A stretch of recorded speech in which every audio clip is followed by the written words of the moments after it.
Bagaimana firman Tuhan tadi, selama kita hidup di dunia ini, kita senantiasa mengingatkan diri kita untuk melihat yang tidak kelihatan. Karena itulah yang kekal. Jadi selama kita ada dalam dunia ini, kita bukan fokus untuk berkat-berkat saja. Karena seberapa lama pun kita hidup di dunia ini, tadi sudah diajarkan, itu seperti sebuah titik saja di dalam kekekalan yang Tuhan sediakan bagi kita. Jadi selama kita hidup di dunia ini, kita fokus untuk mengerjakan panggilan Tuhan, maksud Tuhan, menyelesaikan untuk apa tujuan kita hidup. Disampaikan pada kita yang pertama kali tadi, kita harus dipulihkan, bertumbuh dewasa rohani, menjadi manusia baru, mau dibaharui tiap-tiap hari lebih seperti Tuhan Yesus. Semakin hari semakin kudus, berjalan di dalam kasih, berjalan dalam kebenaran. Dan yang kedua tadi, kita tidak lupa perintah agung, kita harus menginjil dan harus memuridkan. Dan kata lain, kita ingat, kita berubah dan berbuah. Nah, hari ini saya mau bicara mengenai iman. Karena tadi sudah dimulai Ibu Munte, harus melihat yang tidak kelihatan. Itu berarti kita melihat fokus pada kekekalan, tapi di sisi lain itu juga berarti kita selalu melihat dengan iman. Karena iman selalu bicara mengenai yang tidak kelihatan. Saudaraku, yang pertama sekali, mari punya iman yang besar, iman yang berani. Saya katakan dengan keberanian iman. Kenapa? Karena Tuhan kita adalah Tuhan yang besar. Kalau kita memiliki iman untuk sesuatu hal di mana kita sendiri memiliki sumber daya, atau cukup uang kita, cukup pendidikan kita, cukup kemampuan kita mencapainya, sebenarnya itu bukan iman yang besar. Tapi kalau kita memiliki iman mengerjakan satu perkara yang ditaruh Roh Kudus dalam hati kita, di mana dengan pemikiran kita tahu belum cukup uang kita, belum cukup kemampuan kita, atau tidak mendukung latar belakang sosial kita, pendidikan kita, tapi kita tahu Tuhan yang menyuruhnya, Tuhan yang mengatakannya, mari kita taat, kita punya iman yang besar.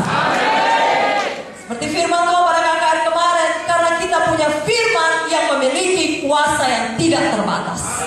Itulah dasar kita untuk memiliki iman yang berani. Saudara ingat kisah Abraham. Walaupun tidak ada dasar untuk berharap, namun ia berharap juga. Sebabnya saya dan saudara disebut anak-anak Abraham, dialah bapa orang beriman.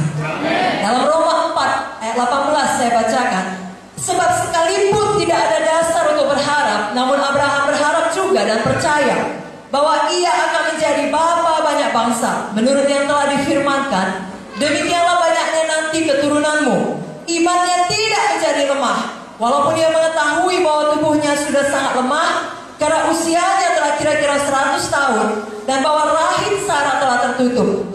Tetapi terhadap janji Allah ia tidak bimbang, karena ketidakkepercayaan malah ia diperkuat dalam imannya, dan ia memuliakan Allah dengan penuh keyakinan bahwa Allah berkuasa untuk melaksanakan apa yang telah ia janjikan. Karena itu hal ini diperhitungkan kepadanya sebagai kebenaran.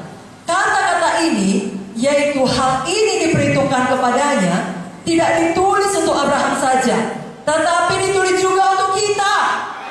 Sebab kepada kita pun Allah memperhitungkannya, karena kita percaya kepada Dia yang telah membangkitkan Yesus Tuhan kita dari antara orang mati. Tuhan punya panggilan yang besar bagi saudara masing-masing. Kalau selama ini saudara sudah mengerjakannya, teruskan, karena ada yang lebih besar lagi. Kalau selama ini saudara belum melihatnya, belum mengerjakannya, mulai lihat sejak sore hari ini. Lihat saudara diubahkan, lihat saudara menjadi manusia baru, lihat saudara berbuah, lihat saudara bisa memenangkan banyak orang. Tapi dimulai dengan iman yang berani. Saudara lihat dulu itu jadi. Iman yang berani membutuhkan, namanya keberanian. Saudara keluar dari zona nyaman. Saudara tahu zona nyaman? Ya sudah enak, sudah tenang, sudah cukup diberkati, sudah dijawab doa. Tidak perlu lagi keberanian iman. Justru keberanian iman dibutuhkan untuk pergi ke satu daerah yang baru yang Tuhan suruh. Bukan maksud saya hanya daerah secara literal, tapi mungkin pelayanan yang baru. Apa saja menurut pimpinan Tuhan kepada saudara. Karena Dia Tuhan kita adalah Tuhan yang kreatif, selalu memberikan hal-hal yang baru, hal-hal yang besar. Dia mau bicara kepada saudara. Dia mau saudara melakukan hal-hal yang luar biasa. Bahkan apa yang tidak pernah didengar, dipikirkan, dilihat oleh mata, itu yang Tuhan sediakan bagi kita. Saudaraku, di saat kita mau melakukan panggilan Tuhan yang besar di dalam hidup kita ini, tentunya ada musuh kita, setan. Dan tentunya selama kita hidup di bawah sistem dunia ini, pasti ada masalah yang terjadi, pasti ada tantangannya. Kerap kali anak-anak Tuhan kalau tidak hati-hati cenderung mengambil zona nyaman tadi, jalan mudah, jalan pintas. Karena kalau kita memilih hidup dengan iman yang berani, itu betul-betul saudaraku, pergi ke satu tempat yang kita tidak tahu, kita harus bersandar sepenuhnya kepada Tuhan. Kita tidak boleh mencari jalan pintas, jalan mudah, tidak. Tapi step by step apa kata Tuhan, kita tidak tahu apa yang terjadi, tidak ada jaminannya. Jaminan kita hanya Tuhan. Itulah dia orang-orang yang hidup dengan iman yang berani. Tapi kalau kita lihat kepada firman Tuhan, itulah dia orang-orang yang luar biasa. Itulah betul-betul orang yang mengadakan penerobosan, yang menjadi pembuat sejarah. Hari ini kita belajar dari satu orang yang hidup dengan keberanian iman, namanya Kaleb. Ada satu situasi yang sulit, ada satu masalah, bahkan kebanyakan orang melawan dia. Dia hanya berdua bersama temannya, namanya siapa? Joshua. Tetapi dua melawan seluruh mayoritas suara lainnya, bisa menang karena memiliki keberanian iman.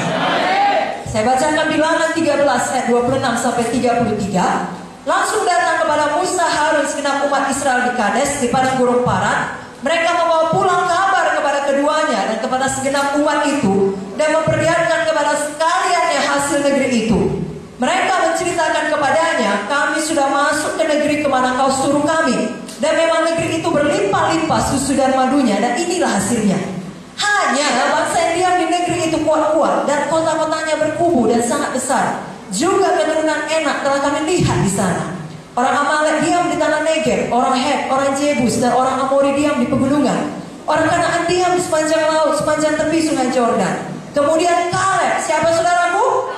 Kaleb. Biarlah semua kita sore hari ini memiliki roh Kaleb. Kaleb mencoba menenteramkan hati bangsa itu di hadapan Musa. Katanya, tidak, kita akan maju dan menduduki negeri itu, sebab kita pasti akan mengalahkannya. Tapi orang-orang yang pergi ke sana bersama-sama dengan dia berkata, kita tidak dapat maju menyerang bangsa itu, karena mereka lebih kuat daripada kita. Juga mereka menyampaikan kepada orang Israel kabar busuk tentang negeri yang diintai mereka, dengan berkata, negeri yang telah kami lalui untuk diintai adalah satu negeri yang memakan penduduknya, dan semua orang yang kami lihat di sana adalah orang-orang yang tinggi-tinggi perawakannya. Juga kami lihat di sana orang-orang raksasa, orang Enak yang berasal dari orang-orang raksasa, dan kami lihat diri kami seperti belalang. Demikian juga mereka terhadap kami.